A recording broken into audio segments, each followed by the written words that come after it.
The viral robot company, which is called X1, they've just made a deal to send their humanoid robots to factories and warehouses. The reason why this is interesting is because when they went viral originally, this was a robot that was positioned as like your house cleaner. It was going to help you with everything. They had a bunch of pushback. There's all the drama. We'll get into all of it. And where the company is today is a different place than what I think a lot of people are anticipating. I mean, it's no less an incredible feat of technology. So I'm excited about all the advancements we've made there, but it is interesting the way the company is pivoting and what we've seen there. Um, Before we get into that, Jamie, do you want to tell them about our school community?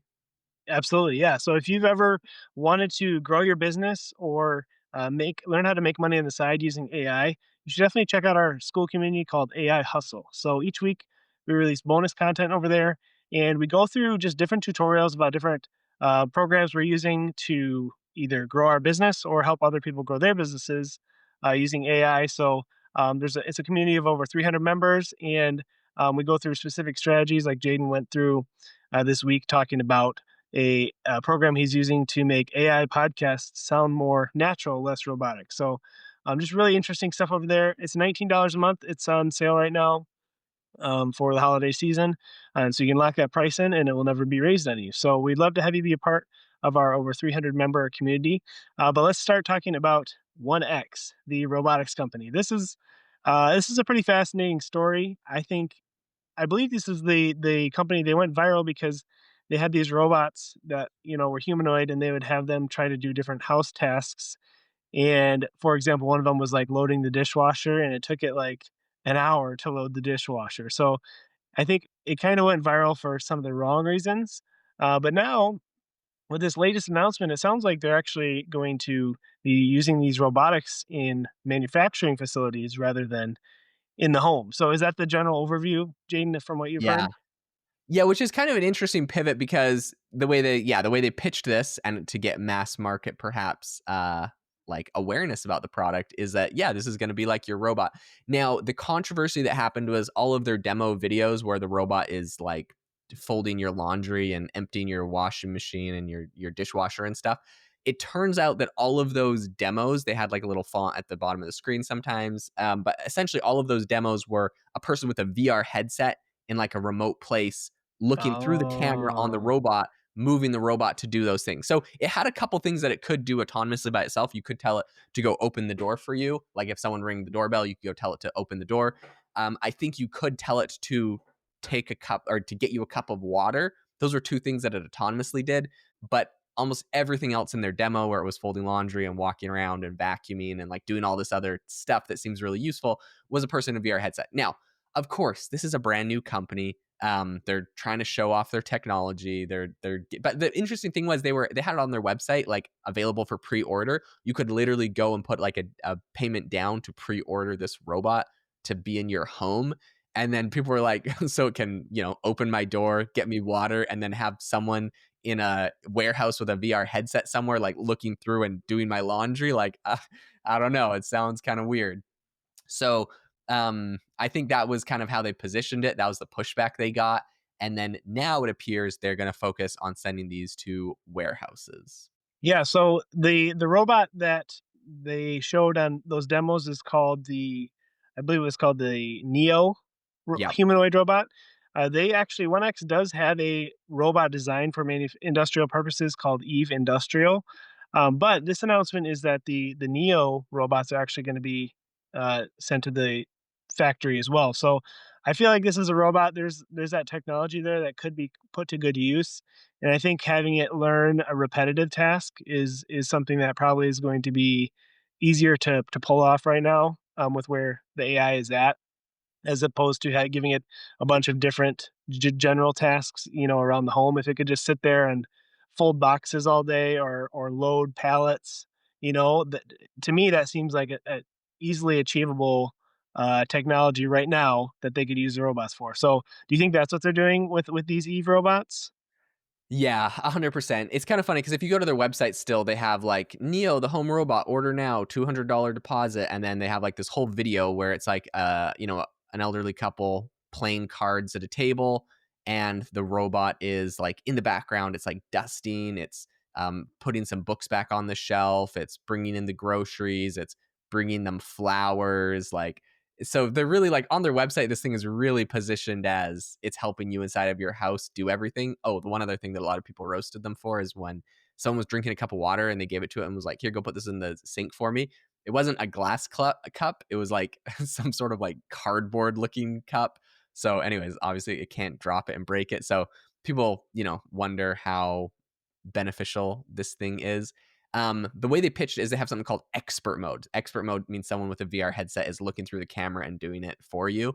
Um, so, anyways, but you also have to schedule that. You have to schedule a 1x expert to do the job for it. Anyways, there's all the funny things. I do think this is a perfect move for them to get into doing warehouse and that kind of work. It's very repetitive. It's much easier to program it for it. It's very useful. I think we're going to need millions of humanoid robots inside of warehouses, and helping with logistics and manufacturing and all that kind of stuff.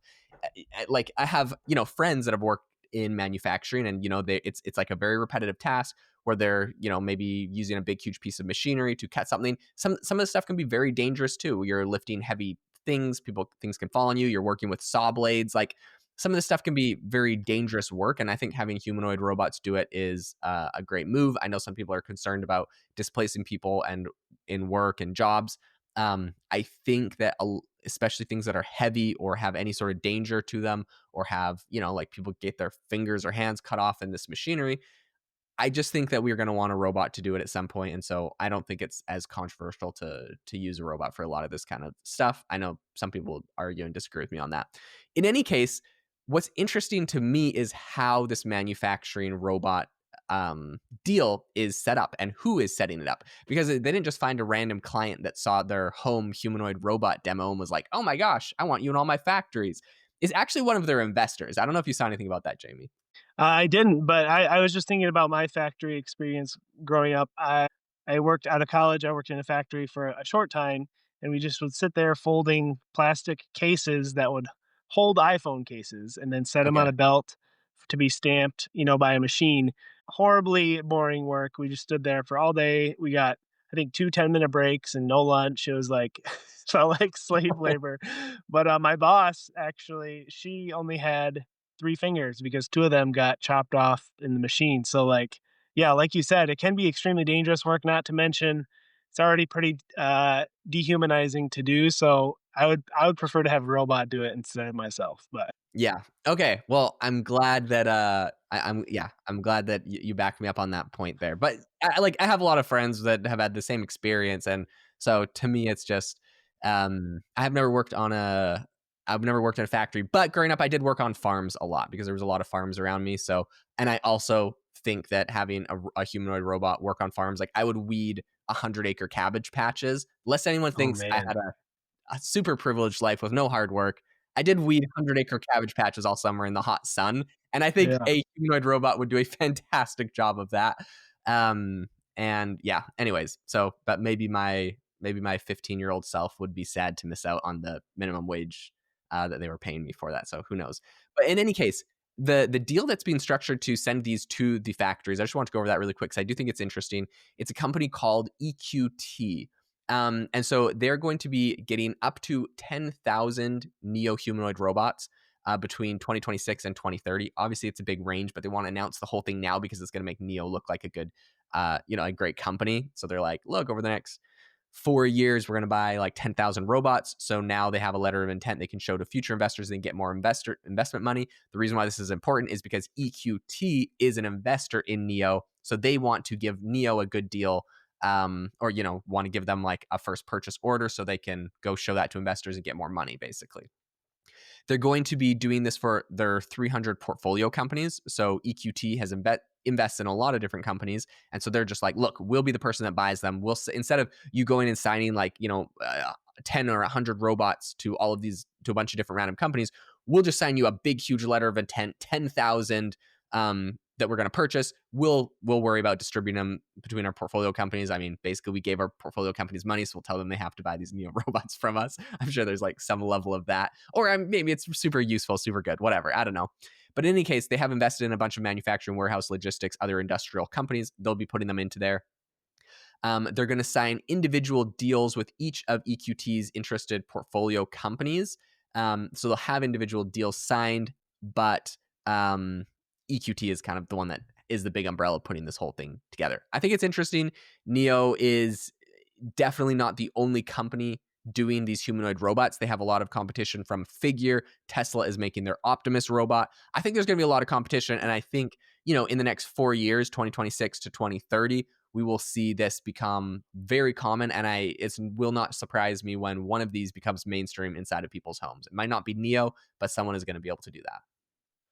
Totally. Well, in any case, it's exciting to see the development and usefulness of robots with AI now, and then yeah, to think about the future is we're gonna get the ultimate made robot. I'm convinced in the next 5 years. We'll see. But in any case, thanks for listening. If you guys appreciated this episode, we would love a review or rating wherever you're listening.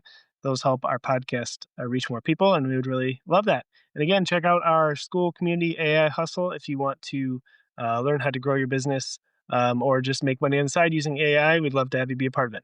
Thanks for listening, and we'll see you next time.